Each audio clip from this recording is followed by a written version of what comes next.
जय यीशु की। मैं हूँ प्रियंका डामोर और आप देख रहे हैं रेडियो वेटा शीर्षक की हिंदी सर्विस। कलीसियाई समाचार में आप सभी का स्वागत है। कलीसियाई समाचारों में प्रमुख है, पोप लियो की ब्राजील के राष्ट्रपति से मुलाकात, वाटिकन का दिवाली संदेश, साझा मूल्यों के साथ आइए हाथ मिलाएं। वाटिकन की कूटनीति सामान्य भलाई के लिए है, किसी विशेष हित के लिए नहीं। केरल के हिजाब विवाद के बीच पुलिस ने कैथोलिक स्कूल की सुरक्षा की। जैसलमेर बस आग हादसा, 20 लोगों की मौत, 15 गंभीर रूप से घायल। अधिकारों और मान्यताओं के लिए आदिवासी समुदाय का संघर्ष 2026 के असम विधानसभा चुनाव के लिए मंच तैयार करता है। युवा मन को प्रज्वलित करना, अंतरिक्ष यात्री शुभांशु शुक्ला ने राष्ट्रीय सम्मेलन में शिक्षकों को प्रेरित किया। अब जानते हैं समाचार विस्तार से। पोप लियो की ब्राजील के राष्ट्रपति से मुलाकात। पोप लियो 14वें ने 13 अक्टूबर को ब्राजील के राष्ट्रपति लुइस इनासियुस लुदा सिल्वा से मुलाकात की। राष्ट्राध्यक्ष की इस व्यक्तिगत मुलाकात में उनकी पत्नी जंजा लुदा दा सिल्वा भी थी। एक पोस्ट में राष्ट्रपति लुदा सिल्वा ने बताया कि बातचीत धर्म, आस्था, ब्राजील और वर्तमान में दुनिया के सामने मौजूदा चुनौतियों पर केंद्रित थी। उन्होंने पोप को उनके प्रेरित प्रबोधन दिलेस्की थे और उनके इस संदेश के लिए भी बधाई दी कि हम विश्वास को सबसे गरीब लोगों के प्रति प्रेम से अलग नहीं कर सकते। वाटिकन का दिवाली संदेश, साझा मूल्यों के साथ आइए हाथ मिलाएं। परम धर्मपीठी अंतर धार्मिक संवाद विभाग दिवाली मनाने वालों को शुभकामनाएं भेजता है और ख्रिस्ती तथा हिंदुओं को अपने घरों, समुदाय और समाजों में शांति स्थापित करने के लिए छोटे और बड़े दोनों तरीकों से हाथ मिलाने का आह्वान करता है। अपनी अपनी धार्मिक परंपराओं में आस्था रखने वालों और साझा मूल्यों व शांति के प्रति सम्मान चिंता से एकजुट लोगों के रूप में हम हिंदू और अन्य धर्मों के लोगों और सद्भावना रखने वाले सभी लोगों के साथ अपने घरों, समुदाय और समाजों में शांति स्थापित करने के लिए छोटे बड़े दोनों तरीकों से हाथ मिलाएं। यही वाटिकन के अंतर धार्मिक संवाद विभाग द्वारा दिवाली मनाने वालों को दिए गए संदेश का मूल था, जो इस वर्ष सोमवार 20 अक्टूबर को मनाया जा रहा है। वाटिकन की कूटनीति सामान्य भलाई के लिए है, किसी विशेष हित के लिए नहीं।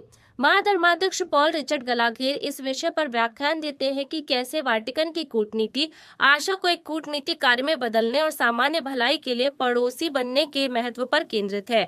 पड़ोसी बनना कूटनीति का गहरा अर्थ है, जो विशेष हितों के लिए नहीं बल्कि सार्वजनिक हित के सेवा में है। राज्यों और अंतर्राष्ट्रीय संगठनों के साथ संबंधों के सचिव महाधर्माध्यक्ष पॉल रिचर्ड गलाघेर ने सोमवार 13 अक्टूबर को आशा में पड़ोसी बनना धर्माध्यक्षों का साक्ष्य और राजनीतिक दान की कूटनीति सम्मेलन में दिए गए अपने भाषण में इस बात पर जोर दिया कि यह दृष्टिकोण ही है जो राज्यों के साथ संबंधों में परम धर्मपीठी के कार्यों का मार्गदर्शन करता है।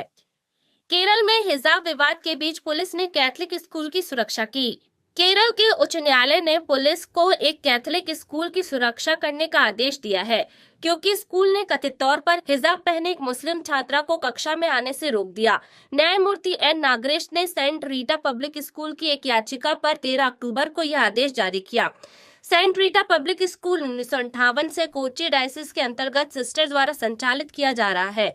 स्कूल ने 10 अक्टूबर की एक घटना के बाद पुलिस सुरक्षा की मांग की थी, जब कुछ लोगों का एक समूह कथित तौर पर परिसर में घुस आया और मांग की कि हिजाब पहने एक मुस्लिम छात्रा को कक्षा में आने दिया जाए। स्कूल की प्रधानाचार्य सिस्टर हेलेना अल्बी ने कहा, हमें खुशी है कि अदालत ने हमारी याचिका पर तुरंत कार्रवाई की और पुलिस सुरक्षा का आदेश दिया। उन्होंने कहा कि अभिभावकों और शिक्षकों द्वारा सुरक्षा संबंधी चिंताएं जताए जाने के बाद 13 से 14 अक्टूबर को स्कूल बंद कर दिया गया था। उन्होंने आगे कहा, कुछ लोग 10 अक्टूबर को जबरन स्कूल में घुस आए और हंगामा किया। सिस्टर अल्बी के अनुसार स्कूल में एक समान ड्रेस कोड लागू है, जिसके तहत किसी भी धार्मिक पोशाक को पहनने पर रोक है। उन्होंने बताया कि जून में दाखिला लेने के समय छात्रा और उसके माता पिता को इन नियमों से सहमत थे। जैसलमेर बस आग हादसा, 20 लोगों की मौत, 15 गंभीर रूप से घायल। स्थानीय मीडिया रिपोर्ट और अधिकारियों के अनुसार 14 अक्टूबर को राजस्थान में एक बस में आग लगने से कम 20 लोगों की मौत हो गई। यह बस जैसलमेर और जोधपुर शहरों के बीच यात्रा कर रही थी जब यह हादसा हुआ। वरिष्ठ पुलिस अधिकारी राजेश मीणा ने कहा, बस में सवार 19 यात्रियों की मौत हो गई और एक ने जोधपुर ले जाते समय रास्ते में जलने से दम तोड़ दिया। समाचार एजेंसी, जिसने एक स्थानीय विधायक के हवाले से मृतकों की संख्या की पुष्टि की है, ने बताया कि बस के पिछले हिस्से से धुआं निकलने के बाद बस हाईवे पर रुक गई। चालक ने बस को सड़क किनारे रोक दिया, लेकिन कुछ ही पलों में आग ने पूरी गाड़ी को अपनी चपेट में ले लिया। रिपोर्ट के अनुसार यह घटना दोपहर लगभग 3 बजे बस के जैसलमेर से रवाना होने के कुछ ही देर बाद हुई। अधिकारों और मान्यताओं के लिए आदिवासी समुदाय का संघर्ष 2026 के असम विधानसभा चुनाव के लिए मंच तैयार करता है। दशकों से हाशिए पर रहने के बाद असम के आदिवासी और चाय बागवान जनजातियों ने अक्टूबर 2025 में डिब्रूगढ़ और तिनसुनिया के विशाल रैलियों के माध्यम से नई सामूहिक शक्ति का प्रदर्शन किया है। यह लामबंदी, जिसने 2007 में हुई दुखद बेलटोला नरसंहार की यादें ताजा कर दी, 2026 के असम विधानसभा चुनाव से पहले लंबे समय से चली आ रही संवैधानिक और कल्याणकारी मांगों को लेकर दबाव बनाने के समुदाय के संकल्प का संकेत देती है। राज्य की आबादी लगभग 20% होने का अनुमान है। आदिवासी समुदाय चुनावी नतीजों में निर्णायक भूमिका निभाने के लिए तैयार है। इससे उनकी मांगे एक महत्वपूर्ण राजनीतिक मुद्दा बन गई है। अनुसूचित जनजाति का दर्जा यह सामुदायिक की सबसे महत्वपूर्ण और लंबे समय से चली आ रही मांग है। युवा मन को प्रज्वलित करना। अंतरिक्ष यात्री शुभांशु शुक्ला ने राष्ट्रीय सम्मेलन में शिक्षकों को प्रेरित किया। मन को प्रज्वलित करना, सीमाओं की खोज, अंतरिक्ष शिक्षा और उद्योग का अभिस्मरण शीर्षक वाले एक प्रेरक सत्र में भारतीय वायुसेना के ग्रुप कैप्टन और अंतरिक्ष यात्री शुभांशु शुक्ला ने 7 से 10 अक्टूबर तक Park Regis convention centre Arpora, Goa में आयोजित अखिल भारतीय कैथलिक स्कूल संघ के 56वें राष्ट्रीय सम्मेलन में शिक्षकों के साथ अपनी असाधारण यात्रा साझा की। पुनः प्रवेश की चुनौतियां और शरीर का परिवर्तन स्कूल प्रधानाचार्य और शिक्षकों के खचाखच भरे दर्शकों को संबोधित करते हुए कैप्टन शुक्ला ने अंतरिक्ष से लौटने की गहन शारीरिक और मानसिक चुनौतियों पर विचार किया। उन्होंने अपनी यात्रा साझा करते हुए कुछ वीडियो क्लिप भी प्रस्तुत किए। इसी के साथ कल से समाचार समाप्त हुए। अगली बार फिर मुलाकात होगी नई खबरों के साथ। नमस्कार। रेडियो वेरितास एशिया आपके लिए लेकर आए हैं RVA mobile app. RVA mobile app पर हमारे विभिन्न प्रकार के कार्यक्रमों का लाभ लें,